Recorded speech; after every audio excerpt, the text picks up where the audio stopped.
अगले वक्ता के तौर पर मैं गंगा सर को बुलाना चाहता हूं। उससे पहले सर का एक संक्षिप्त परिचय मैं अपने श्रोताओं के लिए रखना चाहता हूं। गंगा साहेब मीणा जी जवाहरलाल नेहरू विश्वविद्यालय में एसोसिएट प्रोफेसर के तौर पर कम से कम 12-13 साल तो हो ही गए सर जेएनयू में। 13 साल हो गए। 13 साल जी, 13 साल। और उसके पहले भी सर पौंडीचेरी विश्वविद्यालय में और दिल्ली विश्वविद्यालय के कुछ कॉलेजेस में अध्यापन कर चुके हैं। तो एक लंबा अध्यापकीय अनुभव सर के पास है। सर मूलतः राजस्थान से हैं और आदिवासी साहित्य पर गंभीर काम करते रहे हैं गंगा साहेब मीणा जी। कुछ किताबें भी इनकी आदिवासी साहित्य पर प्रकाशित हैं। एक पत्रिका भी निकालते हैं सर, आदिवासी साहित्य नाम से, जो लगातार निकल रही है पत्रिका।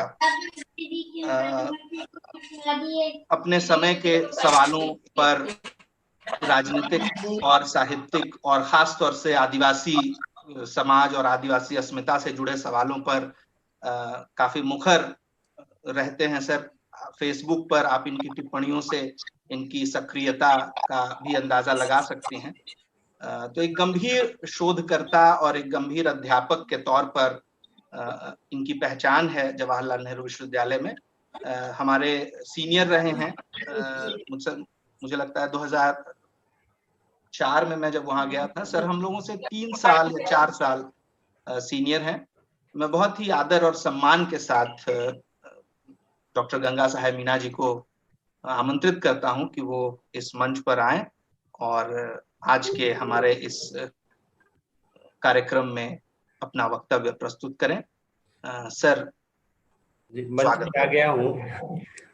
मैं पहले गुजारिश करूंगा कि चंदन जी से कि अगर संभव हो तो स्क्रीन शेयर का विकल्प मेरे लिए खोल दें। वो विकल्प खुला है सर, आप एक बार करके मैंने कोशिश की थी तो वो विकल्प खुला हुआ नहीं है, डिसेबल किया हुआ है अभी। आशीष जी, आशीष जी, आशीष आप हैं क्या ऑनलाइन? आशीष आप सुन पा रहे हैं? आशीष जुड़े तो हुए हैं लेकिन शायद वो इधर उधर कहीं हैं। आशीष जी को हम मैसेज कर दे रहे हैं, तब तक सर आप शुरू कर सकते हैं। हाँ ठीक है, मैं शुरू करता हूँ। नीलाम कुछ कॉल कर लीजिए उनको। को होस्ट बना देंगे क्या, मेरे लिए खोल देंगे? आदरणीय डॉक्टर बजरंग बिहारी तिवारी जी, मेरे साथी अमीश जी, साथी चंदन जी, साथी नीलाम्बुज जी, और भी कई मित्र जुड़े हुए हैं लेकिन मेरी स्क्रीन पे अभी दिखाई नहीं दे रहे हैं। और मैडम जिन्होंने बल्गारिया से अपना व्याख्यान दिया, सोफिया विश्वविद्यालय से, आप सबका स्वागत करता हूं और आयोजकों का धन्यवाद करता हूं। मुझे अच्छा लग रहा है अपने जेएनयू परिवार के साथियों के साथ उसी में सारा मैनेज करना। और जो आज मुझे विषय दिया गया है या विषय मेरा है वो भाषा रक्षा का सवाल और हिंदी। यहाँ से नीचे गए, रिज्यूम दिखा, इसको टैप कर दिया। कुछ आवाज आ रही है? आवाज कहाँ से आ रही है? आशीष जी आप आ गए हैं क्या? चंदन जी से आ रही है। हाँ अब हो गया म्यूट। हाँ, ये गंगा सर के लिए शेयर स्क्रीन का ऑप्शन आप ओपन कर दीजिए। ओके सर जी। तो हम अपनी बात शुरू कर सकते हैं। भाषा रक्षा का सवाल और हिंदी। भाषा के सवाल पर हम सभी की अपनी अपनी राय है और लेकिन मैं कहूँगा कि हम दूसरी भाषाओं को बोलने वालों की तुलना में जो हिंदी के समर्थक हैं, हिंदी प्रेमी हैं, वो अपेक्षाकृत भाषा के सवाल पर कम संवेदनशील हैं। जहाँ से मैं अगर दूसरी भाषाओं के बोलने वालों को जब देखता हूँ कि भाषा के प्रति उनकी समझदारी, उनका लगाव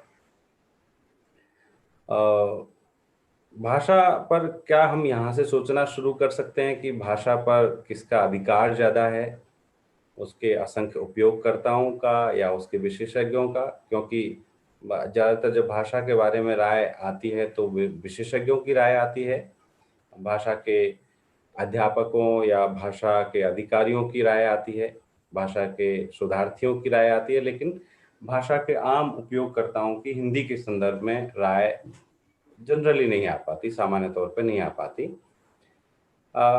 लेकिन भाषा का सवाल मेरे लिए बहुत महत्वपूर्ण सवाल है। भाषाओं को बचाना क्यों ज़रूरी है, इस बात पर आने से पहले मैं जो हम हिंदी को लेकर के हमारा जो रुख है और भाषा को हम कितनी बार याद करते हैं साल में और किस रूप में याद करते हैं, आप परिचित हैं, लेकिन मैं फिर भी आपको फिर से आपके साथ साझा करना चाहता हूं कि 14 सितंबर हिंदी दिवस को हम सब लोग सेलिब्रेट करते हैं और तमाम सरकारी कार्यालयों में हिंदी पखवाड़ा, हिंदी सप्ताह, हिंदी माह शुरू हो गए हैं, प्रतियोगिताएं शुरू हो गई है, भाषण शुरू हो गए हैं और चिंताएं शुरू हो गई हैं। फिर उसके बाद दूसरा अवसर विश्व हिंदी दिवस का भी बन गया है, जो 10 जनवरी को होता है और उसको भी न केवल दुनिया के दूसरे मुल्कों में बल्कि हमारे भारत में भी विश्व हिंदी दिवस को मनाया जाना शुरू हो गया है राजभाषा विभागों के द्वारा। उस पर भी आयोजन होते हैं, प्रतियोगिताएं होती है, कार्यक्रम होते हैं। एक तीसरा मौका भी अभी पैदा कर लिया है हमने, जो वास्तव में जिसका उद्देश्य कुछ और था। संयुक्त राष्ट्र संघ ने एक नया दिवस शुरू किया जिसको अंतर्राष्ट्रीय मातृभाषा दिवस के रूप में जाना जाता है। वो 21 फरवरी को मनाया जाता है और संयुक्त राष्ट्र संघ की कोशिश थी, ये समझदारी थी कि दुनिया की जो मातृभाषाएं हैं उनको बचाने के लिए, उनके प्रति एक जागरूकता फैलाने के लिए, एक संवेदनशील रवैया विकसित करने के लिए हमको मातृभाषा दिवस के रूप में एक दिवस शुरू करना चाहिए। और बहुत दिलचस्प है कि इसका इतिहास भी भारतीय उपमहाद्वीप से जुड़ा हुआ है, जो बांग्लादेश की लड़ाई है उसके साथ जुड़ा हुआ है। बांग्लादेश के युवाओं ने अपनी भाषा बंगाली को के लिए संघर्ष किया और उसको बचाने के लिए शहादत भी दी। तो वो इतिहास एक मातृभाषा के साथ जुड़ा हुआ है, लेकिन जब मातृभाषा दिवस होता है तब भी पूरे के पूरे हिंदी क्षेत्र में, और न केवल हिंदी क्षेत्र में बल्कि दक्षिण भारत और पूर्वोत्तर भारत में भी राजभाषा विभाग सिर्फ हिंदी को लेकर के कार्यक्रम करते हैं, उसको लेकर प्रतियोगिताएं होती है, जितनी मेरी जानकारी है।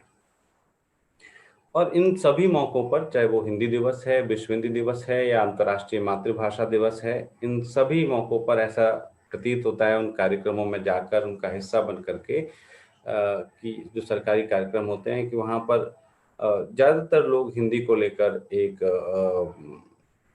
स्टीरियोटाइप, एक पूर्व निर्धारित राय के अनुसार विलाप शुरू कर देते हैं कि हिंदी बहुत खतरे में है, हिंदी को बचाया जाना जरूरी है और क्या होगा हिंदी का, हाय हिंदी, हाय बचाओ इसको। तो जो जिस सवाल पे मैं बात करने वाला हूँ वो है कि भाषाओं को बचाना क्यों जरूरी है और दूसरा क्या हिंदी खतरे में है। भाषाओं को बचाना, हर भाषा के पास में एक नॉलेज सिस्टम होता है और मैं आदिवासी भाषाओं पे काम करते हुए इस बात को और अधिकार से कह सकता हूँ कि हाँ, हर भाषा के पास में एक ज्ञान की व्यवस्था होती है, ज्ञान की एक परंपरा होती है जो हजारों लाखों लोगों के हजारों वर्ष के अनुभवों के आधार पर निर्मित होती है। पीढ़ी दर पीढ़ी उसका एक पीढ़ी अगली पीढ़ी को वो हस्तांतरित करती है और वो ज्ञान की परंपरा निरंतर अपना विकास करती है और उस भाषा में वो संरक्षित होती है। ज़्यादातर मामलों में वो मौखिक परंपरा में संरक्षित होती है। अब भाषाओं को लिखा जाने लगा है, प्रकाशित किए जाने लगा है, लेकिन इससे पहले वो मौखिक परंपरा में ही विद्यमान रही हैं।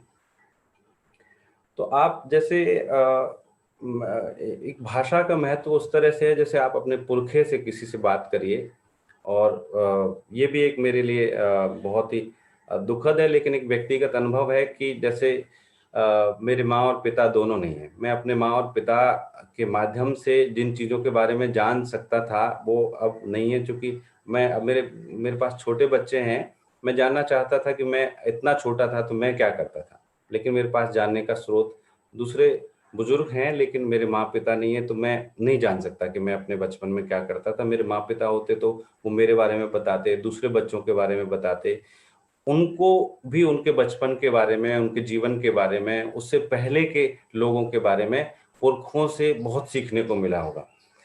हम पीढ़ी दर पीढ़ी एक दूसरे से सीखते हैं, हजारों अनुभव होते हैं, स्मृतियां होती हैं, उन सब से हम सीखते हुए आगे बढ़ते हैं। और आज जिसको हम विकास को लेकर के, विकास की अवधारणाओं को लेकर के अलग अलग राय हो सकती है, लेकिन जो कुछ हमने हासिल किया है, जितना ज्ञान आज हमारे पास है, जितने विविध ज्ञान के विविध आयामों से हम जुड़े हुए हैं, उस सब के पीछे कहीं ना कहीं भाषा की एक भूमिका है, क्योंकि भाषा के माध्यम से हम संवाद करते हैं और चीज़ों को, अपने अनुभवों को, अपने ज्ञान को अगली पीढ़ियों तक पहुंचाते हैं।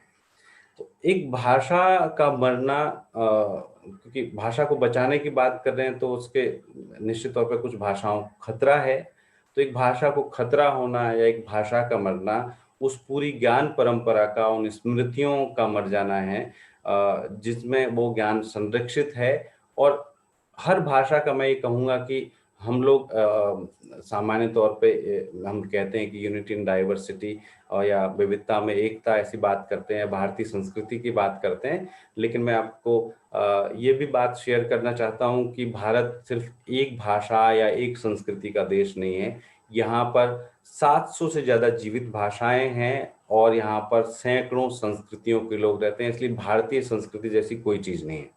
भारत बहुत सारे सांस्कृतिक समूहों का युग्म है और उन सब से मिलकर के अगर आप कोई उनमें से कुछ कुछ चीजें कॉमन जोड़ करके आप भारतीय संस्कृति बनाना चाहें तो अलग बात है। लेकिन मैडम ज्यादा अच्छे से जानती होंगी, सोफिया विश्वविद्यालय में रहते हुए विदेशों में या जब भी भारतीय संस्कृति की बात होती है तो भारतीय संस्कृति के नाम पर कुछ खास तरह के नृत्य दिखा दिए जाते हैं, खास तरह की पोशाकें दिखा दी जाती है, या खास भोजन के बारे में हम बात कर लेते हैं, कुछ भाषाओं की बात कर लेते हैं।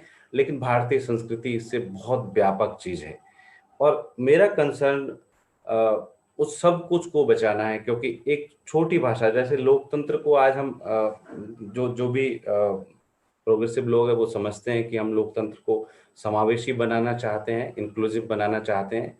तो जैसे लोकतंत्र को समावेशी बनाना जरूरी है, यानी उसमें हर किसी की भागीदारी, वो चाहे उसकी संख्या कम हो, वो आर्थिक रूप से कमजोर हो, वो देहात में रहता हो या रहती हो, हर किसी की इसमें भागीदारी होना जरूरी है, उसका रिप्रेजेंटेशन होना जरूरी है, उसकी बात, उसके सवाल शामिल होना जरूरी है। उसी तरह से मैं हर भाषा को लेकर चिंतित हूँ, किसी एक भाषा को लेकर चिंतित नहीं हूँ। इसलिए जब भाषा रक्षा की बात है, भाषाओं को बचाने की बात है, तो मेरे ख्याल से इसको हमको पहली बात तो बहुत व्यापक दायरे में समझना चाहिए। भाषा को लेकर के हमारे पास में क्या क्या आंकड़े उपलब्ध हैं, उन आंकड़ों के आधार पर हम देखेंगे कि कौन सी भाषाएं खतरे में और हिंदी कितनी खतरे में है। भाषा को लेकर जो हमारे पास में आंकड़े हैं, एक तो ग्रियर्सन के भाषा सर्वेक्षण के बारे में आप सभी जानते हैं, जो करीब 1 सदी पुराना है, लेकिन भाषा को लेकर के एक लंबा चौड़ा अध्ययन है जिसके माध्यम से हम भाषाओं की 100 साल पहले कैसी स्थिति थी, मोटा मोटी उसके बारे में एक अनुमान लगा सकते हैं उसको पढ़ करके। दूसरा, जो इन दिनों एक भाषा को लेकर सर्वेक्षण हो रहा है, भारतीय लोक भाषा सर्वेक्षण, people's linguistic survey of India, ये भाषा नाम का ट्रस्ट है गुजरात में, गणेश देवी के नेतृत्व में उन्होंने राज्यवार भाषाओं को बांट करके, ये झारखंड की भाषाएं, ये राजस्थान की भाषाएं, ये गुजरात की भाषाएं, ऐसे करके काफी वॉल्यूम में वो कुछ वॉल्यूम प्रकाशित हो चुके हैं, लेकिन योजना उनकी बहुत लंबी है, कुछ वॉल्यूम आने बाकी है। वो हिंदी और अंग्रेजी दोनों में आ रहा है, ओरिएंटल ब्लैक स्वान से प्रकाशित हो रहा है, वो उनकी वेबसाइट पे उसका ब्यौरा मिल सकता है। उनके और भी अध्ययन है भाषा ट्रस्ट के, इस पीपल्स लिंग्विस्टिक सर्वे के अलावा वो अध्ययन भी बहुत महत्वपूर्ण है। जैसे उन्होंने एक अपनी अध्ययन रिपोर्ट प्रकाशित की 7-8 साल पहले, जिसमें उन्होंने कहा कि पिछले 5 दशकों में करीब 250 भाषाएं भारत की मर गई हैं। तो वो 250 भाषाएं कौन सी हैं, जिनकी दिलचस्पी है वो उस रिपोर्ट को पढ़ सकते हैं।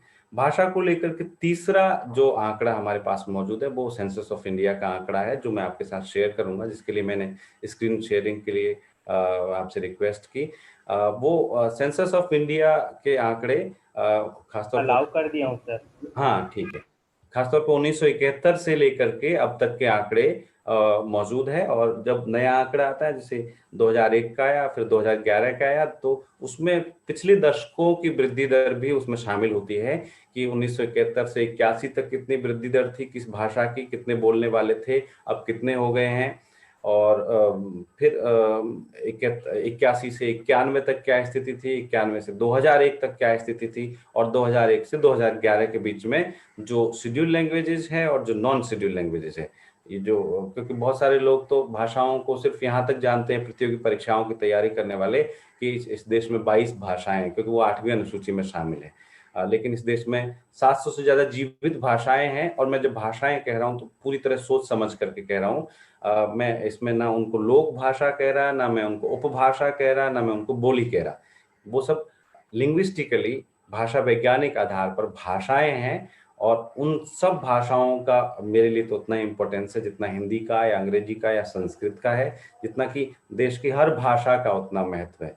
तो ये एक जो आंकड़े हैं वो आपके पास में हालांकि मैं ये नहीं कहता कि जो सेंसस के का डेटा है वो बहुत ऑथेंटिक है, इसलिए नहीं कह रहा कि मैं जानता हूं कि जिन अध्यापकों को उसमें लगाया जाता है सेंसस के लिए, वो कई बार ये करते हैं कि जैसे उसकी मातृभाषा, खुद की जो मातृभाषा है, वो उस इलाके में घूम रहे हैं और किसी ने अपनी मातृभाषा कुछ और बता दी, उसकी कोई अपेक्षाकृत कम लोगों द्वारा बोली जाने वाली भाषा है, तो वो क्या करेगा, अपनी मातृभाषा जो है कि अच्छा ये मराठी इलाका है तो वहां मराठी पे टिक कर दिया और वहां पे भीली को उन्होंने छोड़ दिया।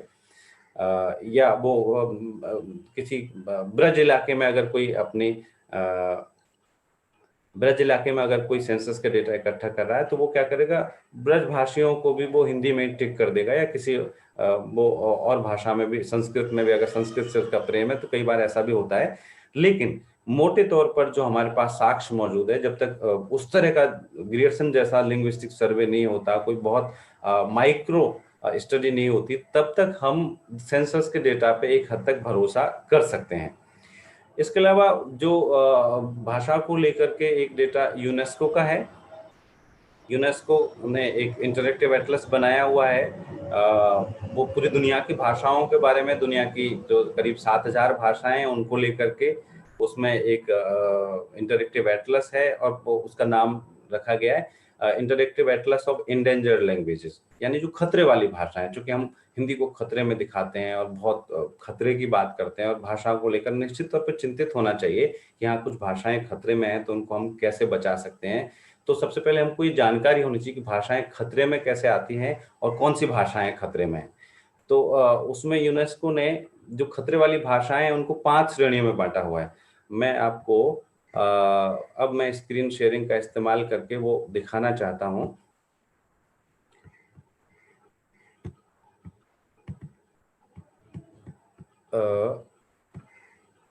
लिखा हुआ है host disable participant screen sharing. Ashish ji, आपसे निवेदन है, अगर आप संचालित कर रहे हैं तो अगर मुझे आप ये परमिशन दे सकें थोड़ी देर स्क्रीन शेयरिंग की। अलाउ कर दिया हूँ सर, कर दिया हूँ मैं अलाउ। आपको कैसे नहीं दिखा रहा है? मुझे लिखा हुआ है host disable participant screen sharing. खैर कोई बात नहीं, मैं आपको अगर ऐसा संभव नहीं हो पा रहा है, आशीष जी एक बार और ट्राई कीजिए सर, एक बार और ट्राई कीजिए सर। हाँ, नहीं, मुझे मेरे यहाँ यही मैसेज आ रहा है कि host disable participant screen sharing. Individual participant पर जाकर देखिए आप अगर आशीष जी। आप मुझे कुछ देर के लिए को होस्ट बना देंगे तो मुझे शायद ये स्क्रीन शेयरिंग का राइट मिल जाएगा। Okay sir, okay sir, okay sir, मैं आपको होस्ट बना देता हूँ। यूनेस्को क्या करता है, यूनेस्को का भाषा विज्ञानियों का जो देश में, अपने अपने देश में, दुनिया में जो भाषा विज्ञानी भाषाओं के क्षेत्र में काम करते हैं। हाँ ठीक है, अब मुझे आपने कर दिया है, धन्यवाद आपका। मैं आपके साथ में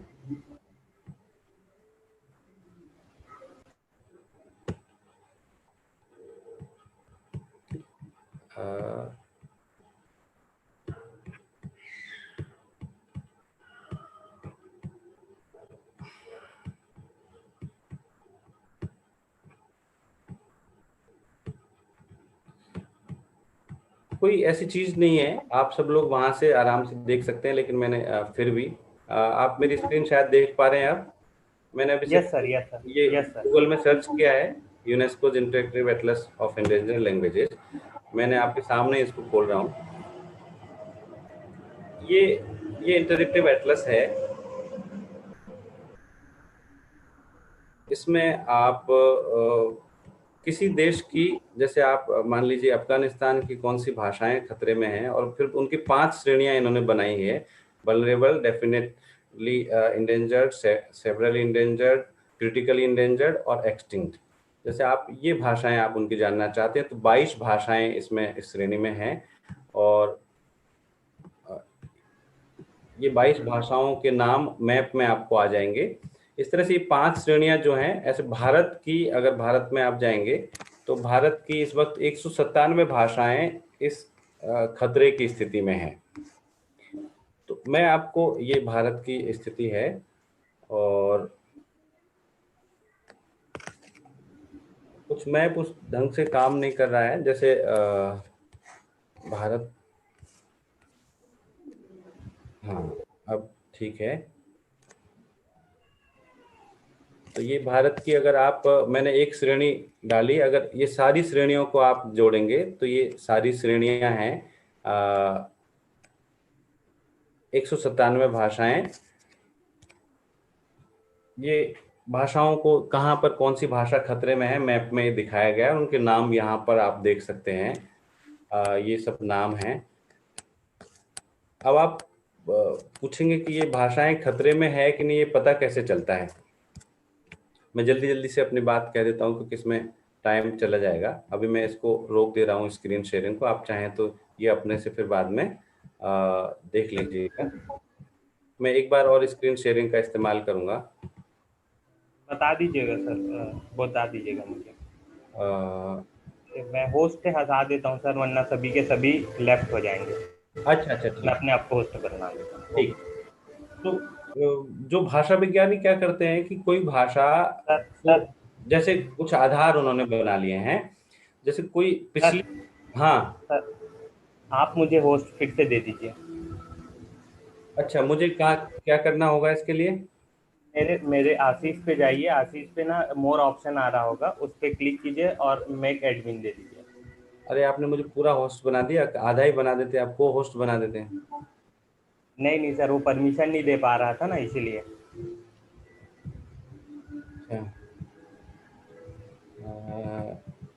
मैं तो आपका नाम नहीं खोज पा रहा हूँ। आशीष कुमार सबसे ऊपर होगा सर, देख लीजिए। मेरे वाले में सबसे ऊपर नहीं दिख रहा है। देख लीजिए आशीष करके, आप मुझे होस्ट बना दीजिए, वरना सभी के सभी फिर रिमूव हो जाएंगे। मेरा लाइसेंस है। पहला काम यही करता हूँ। आप दिख गए मुझे। जी सर। मेक होस्ट, ठीक है। Thank you sir. ठीक है, कोई बात नहीं, अब मैं नहीं शेयर करूंगा, मैं ऐसे ही बोल दूंगा जो बात मैं बोल रहा हूँ। जी सर। तो जो भाषा विज्ञानी क्या करते हैं कि जो भाषाओं का अध्ययन करते हैं, जो कि एक अन्य स्रोत भी है भाषाओं के संबंधी आंकड़े का, जो जैसे विश्वविद्यालयों में या स्वतंत्र रूप से जो भाषा विज्ञानी काम करते हैं, तो वो एक भाषा को लेकर के काम करते हैं, और एक भाषा को भी एक क्षेत्र में वो, या एक भाषा के भी एक रूप को वो उसको लेकर के अध्ययन करते हैं। कोई उसके व्याकरण पे अध्ययन करता है, कोई उसकी शब्दावली पे अध्ययन करता है, कोई ध्वनियों पे अध्ययन करता है। तो ये जो भाषा विज्ञानी अध्ययन के दौरान ये पाते हैं कि कुछ आधार उन्होंने, कुछ निर्धारित बिंदु उन्होंने बनाए, जिसके आधार पर वो ये पता लगाते हैं कोई भाषा खतरे में है कि नहीं। तो जैसे कि एक आधार है कि कोई भाषा पिछली पीढ़ी से अगली पीढ़ी में जा पा रही है नहीं, यानी माँ बाप कोई भाषा बोलते हैं, बच्चे वो भाषा बोल रहे हैं कि नहीं, जैसे एक आधार ये हो गया। दूसरा, जो भाषा वो बोली जा रही है, उस भाषा को जिस इलाके में बोली जा रही है, बोलने वाले अल्पसंख्यक हैं या बहुसंख्यक हैं। मान लीजिए कोई भाषा जिस किसी जिले में बोली जाती है, उस जिले में उसके अलावा दूसरी भाषा डोमिनेंट है और वो भाषा को बोलने वाले 1-2 गांव हैं, तो वो 1-2 गांव वाले धीरे धीरे उस भाषा को छोड़ देंगे और जो डोमिनेंट लैंग्वेज है, जो दूसरी एक वर्चस्व वाली भाषा है या ज्यादा संख्या वाली भाषा है, उसको लोग स्वीकार कर लेंगे। फिर उस संबंधित भाषा में पढ़ाई होती है कि नहीं होती, उसको शिक्षा का माध्यम बनाया गया है कि नहीं। जैसे आप देखेंगे न्यू एजुकेशन पॉलिसी में इस बात पे जोर दिया गया है कि भाई जो स्थानीय भाषा है या मातृभाषा है उसको शिक्षा का माध्यम बनाया जाना चाहिए। लेकिन हम जानते हैं कि स्थिति कुछ उलट है, ऐसा अभी तक तो नहीं हो पाया है, आगे भी होगा इसकी मुझे बहुत कम संभावना लगती है कि अब जिसकी मातृभाषा, किसी की मातृभाषा अगर मुंडारी है, किसी की मातृभाषा कुड़ुक है, किसी की मातृभाषा ब्रज है या मेवाती है या किसी की मातृभाषा बुंदेली है, तो उसको उसी प्राथमिक शिक्षा कम से कम उस भाषा में दी जानी चाहिए। लेकिन हम जानते हैं कि सभी इस बेल्ट के सभी स्कूलों में, सरकारी स्कूलों में शुरू में हिंदी में, बाद में अंग्रेजी में, या प्राइवेट स्कूलों में पूरा अंग्रेजी में, कुछ सरकारी स्कूलों में भी अंग्रेजी में शिक्षा दी जाती है। फिर उसमें प्रिंटिंग की सुविधा है या नहीं, संबंधित भाषा में छपाई वगैरह होती है कि नहीं, उसमें किताबें उसमें है कि नहीं, ज्ञान साहित्य उसमें है कि नहीं, या उस भाषा में विभिन्न अनुशासनों को अव्यक्त करने की भाषा वो है या नहीं, उसको सरकारी संरक्षण प्राप्त है यानी जो 8वीं अनुसूची की भी हम बात करें, या और भी किसी तरह का कोई सरकारी संरक्षण संबंधित भाषा को है या नहीं। ऐसे कुछ आधार उन्होंने बनाए भाषा विज्ञानियों ने, और उसके फिर बोलने वालों की संख्या भी एक कारक है। इन सारे कारकों के आधार पर जब वो देखते हैं कि अच्छा ये भाषा लगातार श्रिंक हो रही है, लगातार घटती चली जा रही है और इस भाषा में ये सुविधाएं नहीं है, इस भाषा को कोई ना सरकारी संरक्षण है ना अगली पीढ़ी तक। जैसे बहुत सारे माँ बाप हैं जो माँ बाप हिंदी बोलते हैं लेकिन उनके बच्चे अब हिंदी नहीं बोलते। अब जैसे मैं राजस्थानी जानता हूँ, अपने इलाके की राजस्थानी जानता हूँ, तो अब लेकिन मेरा बच्चा बहुत कम शब्द राजस्थानी के जानता है, जिनको मैं किसी से बात करते हुए जितना समय अगर मैं राजस्थान जाता हूँ और उसके साथ में कुछ शब्द वो सुन लेता है। लेकिन ये सबके साथ घटित हो रहा है कि धीरे धीरे हम अपनी मातृभाषाओं को छोड़ करके बड़ी भाषाओं की तरफ आ रहे हैं, ताकतवर भाषाओं की तरफ आ रहे हैं। लेकिन जो एक डेटा है ये यूनेस्को का, ये डेटा ये इशारा करता है कि हाँ ये 197 भाषाएं खतरे में हैं। शेयर कर सकते हैं सर स्क्रीन, आपको को होस्ट बना दिया हूँ। अच्छा ठीक है, धन्यवाद आपका। अब मैं ये जो आपको 4-5 आंकड़े के आधार बताए जहां जहां से भाषा के आंकड़े हम ले सकते हैं, भाषा संबंधी जो हमारे पास में दस्तावेज मौजूद है, तो मैं आपको ये कहना चाहूंगा कि इनमें से किसी भी दस्तावेज, किसी भी आंकड़े के अनुसार हिंदी खतरे में नहीं है। कोई भी दस्तावेज ये नहीं कहता कि हिंदी खतरे में है। ये सारे के सारे दस्तावेज ये कहते हैं कि हिंदी बहुत तेजी से बढ़ती हुई भाषा है। अब लेकिन फिर भी अगर आप हिंदी को खतरे में दिखाना चाहते हैं, खतरे की बात करना चाहते हैं, अब अपने बच्चों को अंग्रेजी माध्यम स्कूल में भेज करके और हिंदी के खतरे में होने का रोना चाहते हैं, तो ये आपकी चॉइस है, आपका विकल्प है। वास्तव में हिंदी बहुत तेजी से बढ़ती हुई भाषा है और मैं इसके लिए आपको भारत सरकार के आंकड़े दिखाना चाहता हूँ। और जब हम कोई भी आंकड़े देखें तो हम निश्चित तौर पर कंपेरेटिवली हम उनको तुलनात्मक रूप में देखेंगे कि हिंदी के पैरेलल अंग्रेजी कितनी तेजी से बढ़ रही है। ये बात सच है कि अंग्रेजी को अपनी मातृभाषा, जो लोग अंग्रेजी में काम करते हैं दिन भर, वो लोग अंग्रेजी को अपनी मातृभाषा शायद नहीं दर्ज कराते होंगे, लेकिन बहुत सारे लोगों ने दर्ज भी कराई है।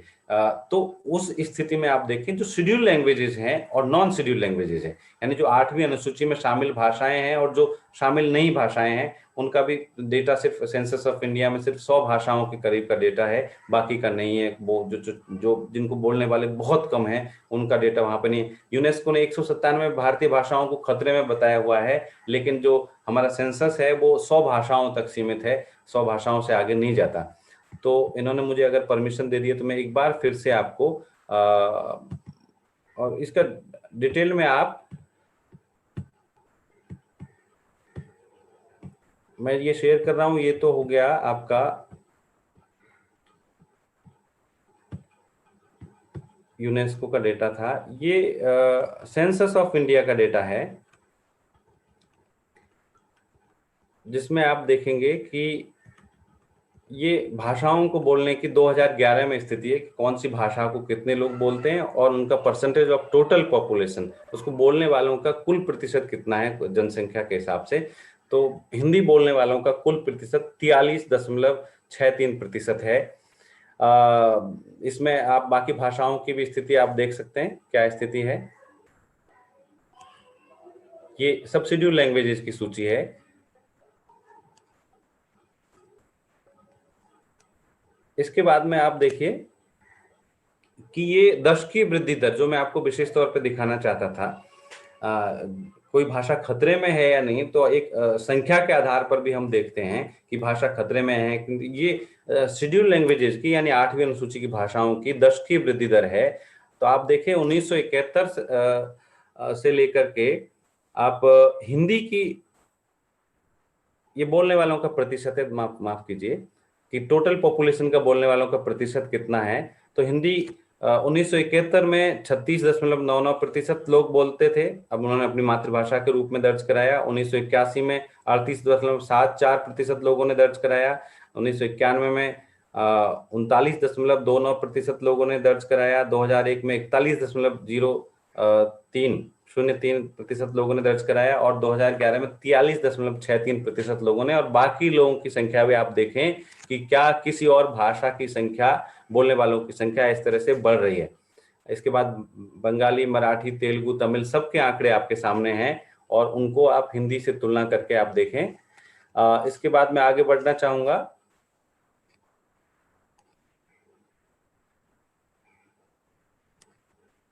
ये अब मैं यहाँ पे आ रहा हूँ, आपको जो दशकीय वृद्धि दर है, ये दशकीय वृद्धि दर आप यहाँ पर देखें, 6ठे नंबर पर हिंदी है और उसकी दशकीय वृद्धि दर देखें 71 से 81 तक उसकी दशकीय वृद्धि दर 27.12% है। फिर 81 से 91 तक 27.84% है। 91 से 2001 तक 28.009% है। 2001 से 2011 तक 25.19% है। बाकी भाषाओं की आप वृद्धि दर देखिए, 2011 की देख लीजिए आप। 2011 में कोई भी भाषा, ये कश्मीरी भाषा के बोलने वाले बढ़े हैं, लेकिन कश्मीरी भाषा के बीच में आंकड़े उपलब्ध नहीं है। बाकी किसी भी भाषा के आंकड़े नहीं बढ़ रहे हैं। संस्कृत की एक अलग स्थिति है, क्योंकि संस्कृत को कई लोग जब उसे प्रेम दर्शाने के लिए बीच बीच में वो मातृभाषा दिखा देते हैं, लेकिन फिर हटा देते हैं। तो देखिए एक बार उसकी जो वृद्धि दर है वो माइनस में भी है, 71.58%। और फिर 2011 में 75 यानी सकारात्मक वृद्धि दर है 75.60%। तो ये शेड्यूल लैंग्वेजेस की वृद्धि दर है। जो नॉन शेड्यूल लैंग्वेजेस है उनको आप देखिए, ये नॉन शेड्यूल लैंग्वेजेस की सूची है। इसमें वृद्धि दर देखिए कि बहुत सारी भाषाओं के आपको नकारात्मक वृद्धि दर यानी माइनस में होगी। और जब मैं कह रहा हूं कि ये आंकड़ों में थोड़ा झोल भी है, खासतौर पे छोटी भाषाओं के आंकड़े में। तो अब जैसे ये कारवी भाषा है, कारवी भाषाओं की भाषा की वृद्धि दर एक दशक में 2806% भी उन्होंने बता दी है, 81 से 91 के बीच में। तो निश्चित तौर पर ये आंकड़ों में एक फॉल्ट है जिसको दुरुस्त करना चाहिए था। लेकिन इसमें आप नॉन शेड्यूल लैंग्वेजेस को देखेंगे तो ज्यादातर भाषाएं बहुत तेजी से बढ़ रही हैं, यानी उनकी वृद्धि दर बहुत कम है। इसके बाद में आप एक चीज और देखिए कि जो हिंदी को लेकर के, आप हिंदी के इतिहास को जब पढ़ते हैं तो आपने जरूर पढ़ा होगा कि हिंदी को लेकर के पूर्वोत्तर में शुरू में विरोध था और दक्षिण भारत में बहुत ज्यादा विरोध था। अब हिंदी को आप बोलने वालों को आप देखिए कि ये हिंदी के बोलने वाले किन राज्यों में क्या स्थिति है। ये हिंदी का ये स्थिति है कि किस स्टेट, किस यूनियन टेरिटरी में हिंदी के बोलने वालों की संख्या क्या है, आप यहाँ पर देख लीजिए। तो इसमें आप देखेंगे कि आप तमिलनाडु देखिए, तो तमिलनाडु में भी अच्छी खासी संख्या है, 22 लाख लोग, 22 लाख कुल पर्सन्स, 22 लाख नहीं 39 लाख लोग तमिलनाडु में भी हिंदी को अपनी मातृभाषा के तौर पर दर्ज करा रहे हैं। और दूसरे राज्यों की भी आप स्थिति देख लीजिए। तो कुल मिलाकर के ये सारे डेटा ये कहते हैं कि हिंदी कोई खतरे में नहीं है। हिंदी काफी मजबूती से, तेजी से बढ़ती हुई भाषा है। आज आप देश के सबसे बड़े 10 अगर समाचार चैनलों की बात करें, सबसे बड़े माध्यमों की बात करें, तो वो मेरे ख्याल से वो उनमें से 7-8 हिंदी के निकलेंगे। और सबसे बड़ी बात यह है कि जो लिंक लैंग्वेज के तौर पर, एक संपर्क भाषा के तौर पर पूर्वोत्तर में अमीश रहते हैं, वो जानते होंगे कि बहुत सारे लोग बहुत सहजता के साथ में एक आसान हिंदी में बात करते हैं, क्योंकि पूर्वोत्तर में बहुत सारी आदिवासी भाषाएं हैं और वो भाषाओं के बोलने वाले लोग जो बहुत ज्यादा पढ़े लिखे हैं या जो संभ्रांत वर्ग है वो जरूर अंग्रेजी को एक लिंक लैंग्वेज इस्तेमाल करता है, लेकिन आम लोग हिंदी को भी इस्तेमाल करते हैं और उनका कोई विरोध भाव उस तरह से दिखाई नहीं देता। दक्षिण में भी एक अच्छी खासी स्वीकारोक्ति हिंदी की है। मेरा अपना निजी अनुभव है, जब मैं पौंडीचेरी विश्वविद्यालय में पढ़ा रहा था तो एम करुणानिधि ने अपनी एक किताब हमारे विभाग में भेजी, जो वो चाहते थे कि उनकी किताब तमिल से हिंदी में अनुवाद हो। वो एम करुणानिधि जो हिंदी विरोधी आंदोलनों से पैदा हुए, और दक्षिण में आप जानते होंगे कि 1963 के आसपास बहुत बड़े बड़े आंदोलन हुए 1950 से 63 के बीच में, और उसमें कई लोग मारे भी गए। उन्होंने खुद के ऊपर तेल छिड़क करके आग लगा ली। बहुत उग्र हिंदी विरोध रहा, लेकिन अब वैसा हिंदी विरोध नहीं है। बहुत सारे लोग हिंदी जानते हैं, हिंदी के प्रति एक स्वीकारोक्ति बढ़ी है, हर जगह पर बढ़ी है, और हिंदी आम जन की भाषा के तौर पर मैं समझता हूं कि बहुत तेजी से बढ़ रही है। जिन भाषाओं को वास्तव में चिंता है, जिन भाषाओं जो भाषाएं खतरे में हैं, उनके बारे में तो शायद हम लोग सोचते नहीं कभी, क्योंकि हम इसी क्षेत्र की, जैसे एक मैं उदाहरण के तौर पे आपको बात कहूं और अपनी बात कंक्लूड करूंगा उसमें, कि जब संविधान सभा की बैठकें हो रही थी तो संविधान सभा के एक सदस्य जयपाल सिंह, जब चूंकि उस वक्त जब 8वीं अनुसूची का निर्माण हुआ था, उस वक्त जब बहस चल रही थी तो शेड्यूल 7A इसको बोल रहे थे, अनुसूची 7 का अगर आप हिंदी में अनुवाद में देखेंगे उसके संविधान सभा की बहसों को, तो वो 3 भाषाओं का जिक्र कर रहे थे। आज उन भाषाओं को देखें तो उन सब की जो 3 भाषाएं, एक गोंडी है, एक मुंडारी है, एक कुड़ुक है। और हिंदी के ट्रांसलेटर की स्थिति ये है कि जिन्होंने संविधान सभा की बहसों का अनुवाद किया है, तो जब मैं बहसें पढ़ रहा था तो मुझे बहुत ही आश्चर्य हुआ कि संविधान सभा की बहस कोई आम ट्रांसलेटर ने तो अनुदित नहीं की होगी, किसी महत्वपूर्ण ट्रांसलेटर ने की होगी। तो वो वहां पर लिखता है कि महोदय, मैं 3 भाषाएं प्रस्तावित करना चाहता हूं जयपाल सिंह के भाषण का अनुवाद करते हुए। उन्होंने पहला लिखा गोंदी, यानी अनुवादक को ये पता नहीं है कि गोंड बहुत बड़ा समुदाय है और आज भी उस भाषा को बोलने वाले 30 लाख लोग हैं, तो वो गोंडों के बारे में नहीं जानता, वो गोंदी लिख रहा है उसके लिए। दूसरा मुंदरी, मुंदरी भाषा में, मुंदरी कौन सी भाषा हो गई? मुंडारी भाषा के बारे में अनुवादक को, मुंडाओं के बारे में, मुंडारी भाषा के बारे में अनुवादक को कोई जानकारी नहीं है।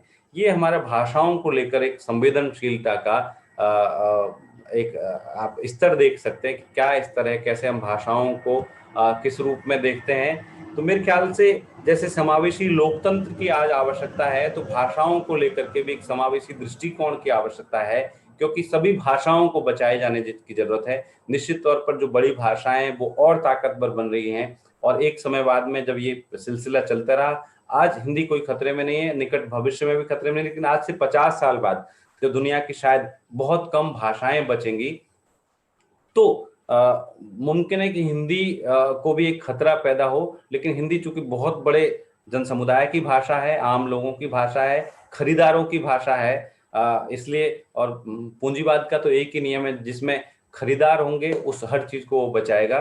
तो मुनाफा जहां से मिलेगा उस हर चीज को बचाएगा। तो इतिहास से हिंदी को मुझे फिलहाल कोई खतरा नजर नहीं आता। सर भोजपुरी के बारे में इस दायरे को हमको थोड़ा विस्तृत करना होगा और हर भाषा के बारे में चिंतित होना होगा, क्योंकि हर भाषा का एक नॉलेज सिस्टम है, उसमें स्मृतियां हैं और उसमें ज्ञान की एक पूरी परंपरा है। वो ज्ञान की परंपरा कई बार बहुत वैकल्पिक ज्ञान हमारे पास में, बहुत डिफरेंट नॉलेज आपको मिलेगा उन भाषाओं में। उन भाषाओं के साहित्य का अध्ययन करेंगे, उन भाषाओं की मौखिक परंपराओं का अध्ययन करेंगे, बहुत भिन्न भिन्न चीजें आपको मिलेंगी। लेकिन अगर हम सिर्फ ये सोचते रहेंगे कि सिर्फ हमको एक भाषा को बचाना है और उसी भाषा को आगे बढ़ाना है, तो मैं कहूँगा कि आप कहीं ना कहीं एक भाषा के वर्चस्ववादी नीति के समर्थक हैं। और आजकल 2 बहुत विचारधाराएं बहुत प्रबलता के साथ पूरी दुनिया में फैल रही हैं, एक राष्ट्रवाद की विचारधारा, एक भूमंडलीकरण की विचारधारा। और भाषा को लेकर के जो भारत की विविधता है, दुनिया की विविधता है, उसको लेकर के अब मैं कहूँ तो ये दोनों ही विचारधाराएं खतरनाक है। वैश्वीकरण या भूमंडलीकरण पूरी दुनिया के स्तर पर एक भाषा एक संस्कृति की वकालत करता है, और राष्ट्रवाद भारत के स्तर पर या राष्ट्र के स्तर पर एक भाषा और एक संस्कृति की वकालत करता है। अब सिद्धांतों में चाहे जो कुछ लिखा जाए, न्यू एजुकेशन पॉलिसी में लिख दिया गया कि अब प्राथमिक शिक्षा मातृभाषा में होगी और तमाम अच्छी अच्छी बातें लिख दी गई हैं, लेकिन मुझे नहीं लगता कि वो ये कभी वो प्राइवेट स्कूलों में लागू कर पाएंगे। जो कुछ सरकारी स्कूलों में थोड़ा बहुत लागू होगा, और जिस तरह से ये भ्रांत धारणा है कि ये पूरा हिंदी बेल्ट है, इसमें सिर्फ हिंदी बोली जाती है, इसमें जिन भाषाओं का मैंने जिक्र किया, मुंडारी और कुड़ुक और गोंडी, उनमें से गोंडी भाषा द्रविड़ भाषा परिवार की, हिंदी से उसका कोई रिश्ता नहीं है। जो मुंडारी और कुड़ुक है वो ऑस्ट्रो एशियाई भाषा परिवार की भाषा है, यानी वो भाषाएं इंडो आर्यन लैंग्वेज यानी भारतीय आर्य भाषा परिवार की भाषाएं भी नहीं, इसलिए संस्कृत और हिंदी से उनका कोई संबंध नहीं है। लेकिन जब हम हिंदी क्षेत्र की बात करते हैं, हिंदी बेल्ट की बात करते हैं, सबको उसमें ही और समेट लेते हैं, और वहां पे भी स्कूलों में हिंदी भी थोपने की हम कोशिश करते हैं। तो सिर्फ थोपने की भाषा अंग्रेजी नहीं है, हिंदी भी बहुत सारे जगह पर थोपी जा रही है। तो मेरे ख्याल से हमको अपनी भाषा को उदार बनाना चाहिए और जन जन की भाषा के तौर पे ही एक स्वीकारोक्ति के साथ में आम सहमति के साथ आगे बढ़ना चाहिए, न कि छोटी भाषाओं को खतरे। सर भोजपुरी के बारे में बोलिए, भोजपुरी के बारे में बोले, आप सबने मुझे भोजपुरी के बारे में बोलिए, भोजपुरी के बारे में। सर आप कौन बोल रहे हैं? आपके सवाल का मैं स्वागत करता हूं। भोजपुरी भाषा के बारे में बोलिए सर। भोजपुरी के बारे में मैं बोलता हूँ कि जैसे सभी भाषाओं को बचाया, भोजपुरी भाषा के लिए क्या स्थान है सर आज के अदंत युग में?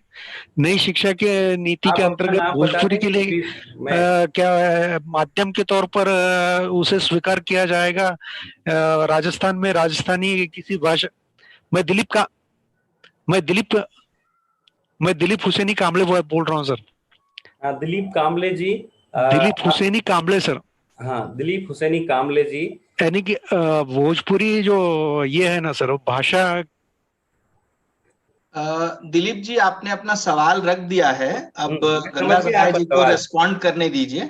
मैं आपका सवाल समझ गया दिलीप जी। इसमें मैं ये सोचता हूँ कि जैसे चूंकि मैंने जब छोटी से छोटी भाषा जो अंडमानी भाषा को के जो ओंगे भाषा है, जारवा भाषा है, ग्रेट अंडमानी है, जिनके बोलने वाले 100 से भी कम है कई भाषाओं के बोलने वाले, जब मैं उनको भी बचाने की बात कर रहा हूं तो निश्चित तौर पर भोजपुरी, राजस्थानी जो भाषाएं 8वीं अनुसूची में शामिल होने के लिए कोशिश कर रही है, संघर्ष कर रही हैं, उन सब भाषाओं को हर किसी को ये राइट है, हर किसी को ये अधिकार होना चाहिए कि वो अपनी मातृभाषा में पढ़ सके, वो अपनी मातृभाषा में अपना अधिकार व्यक्त कर सके। लेकिन 8वीं अनुसूची में शामिल होना पूरी तरह से पॉलिटिकल एक प्रक्रिया है, इसलिए अगर उस भाषा के बोलने वाले एक सहमति बना करके और एक पॉलिटिकल प्रेशर बना पाएंगे तो निश्चित तौर पे जो भाषाओं के लोग ऐसा कर पाएंगे वो 8वीं अनुसूची में शामिल हो पाएंगी। ये मेरा जवाब है। बहुत बहुत धन्यवाद जी। बहुत बहुत शुक्रिया सर। आपकी जो चिंता है और जो धारणा है हिंदी को लेकर, मुझे लगता है कि हम सब उससे पूरी तरह सहमत हैं। हिंदी को खतरे की स्थिति में देखना एक भ्रम में जीने जैसा है। आपने बिल्कुल ठीक कहा कि हिंदी को कोई खतरा नहीं है, और दूसरी तरफ जिन भाषाओं को खतरा है उनको लेकर हमारा देश या हमारे देश की सरकार या आम जनता भी, उसके भीतर कोई चिंता नहीं है। तो चिंता जहां होनी चाहिए वहां हमारी चिंता के केंद्र में नहीं है। पूर्वोत्तर की कई ऐसी भाषाएं हैं जिनको बोलने वाले लोग बहुत कम बचे हैं, और वो भाषाएं रोज मर रही हैं धीरे धीरे। मुझे लगता है कि हिंदी को लेकर हाय तौबा मचाने से बेहतर यह है कि हम उन भाषाओं की चिंता करें जिनको सचमुच इस बात की जरूरत है। आपने अपने वक्तव्य में विस्तार से और आंकड़ों के साथ